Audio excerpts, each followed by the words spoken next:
Hey guys, welcome to Kidmissing TV. Today we're going to talk about the case of Michelle Mulcahy. This is our first case of 2022. At the end I'll take you on a quick tour of the new office.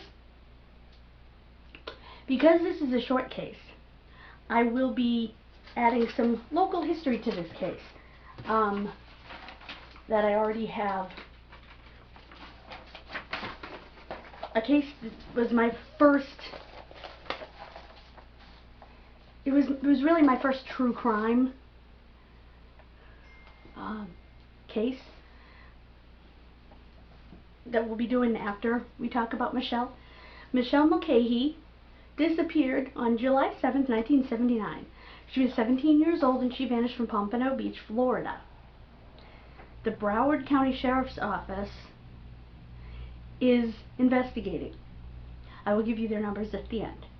Michelle left a friend's house with an unknown man and woman. Now, there is discrepancy as to whether she was leaving to go to the Candy Store Lounge, which to me sounds like an adult establishment, for a dance contest, or whether she had returned from there and left with the couple. It says two different things. Authorities, however, do suspect foul play in her case. They know that she dabbled in drugs, as did a lot of 17-year-olds in the 70s. She probably smoked a little pot. Whatever. She was dating a convicted drug smuggler, which is never good.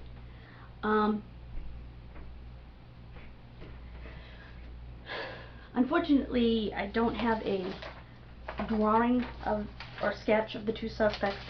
I will give you the phone numbers, and then I'll give you the does that have been ruled out as being Michelle. You can call the Broward County Sheriff's Office at 1-954-480-4300 or 1-954-321-4269. These does have been ruled out. Tina Doe from Florida, Hanover Doe of Virginia, Chesapeake Doe of Ohio, Washoe County Joe of Nevada, Allegheny County Jane Doe of Virginia, Chester Jane Doe of Virginia, Shotgun Jane Doe of Tennessee. Well, we're going to be talking a little bit about her later.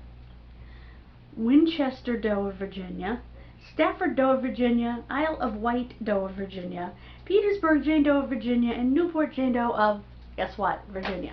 I wonder why they looked at so many in Virginia. Now, this case that I'm going to talk about is the first time I was introduced to true crime sort of in real life. This happened right here in my hometown when I was 11 years old. Actually, I was 10 and a half years old. And this is something that today, the way that the media works and whatnot, would have been all over ID and Oxygen and all those channels. So that's my text message notification, by the way. This boy's name was Joseph Perkins. He was 15 years old when on February 23rd, 1985, in the town that I am in right now, Douglas, Massachusetts, he killed his mother and his grandparents. He was actually arraigned in Uxbridge District Court, which is in the next town over. Again, he killed his mother, Charlene Nunez, 36, his grandmother, Marcella Holmes, 60, and grandfather, Robert E. Holmes, Sr., 58. And I love how they describe Douglas. In this rural community near Rhode Island. All three had been shot in the back of the head, said medical examiner Nicholas J. Capece. Police said Mrs. Holmes was shot in her bed sometime Friday night.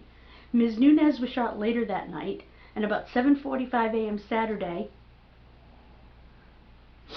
The grandfather was shot as he entered the home from his shift at the GM plant. The funny thing is, a dear family friend of mine worked at the GM plant till they bought them out and closed it. So I bet he knew this guy, or at least knew of this guy, the grandfather. Before his arrest, he took 5 rifles and 2 handguns for safekeeping to his girlfriend's home. He was mad because his mother had moved the family to Douglas to live with her parents from where they had lived, which I believe was Braintree.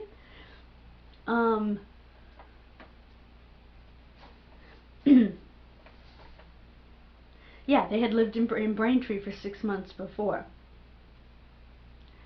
He said the landlord said of the youth, he had a super personality, everyone liked him.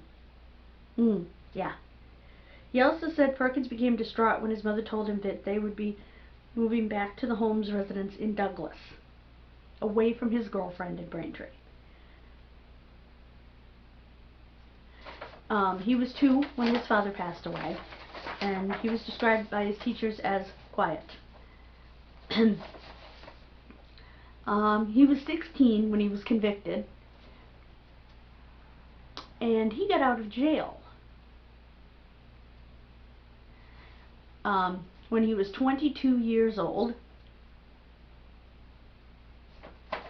in May of 1991. His sister is still scared to death of him. But that was really the first true crime case I ever became aware of. The first true crime case where I actually knew the person is coming up next time. But first, I want to show you the office. So let me get out of the way. Okay. Bloop. Okay, here we go.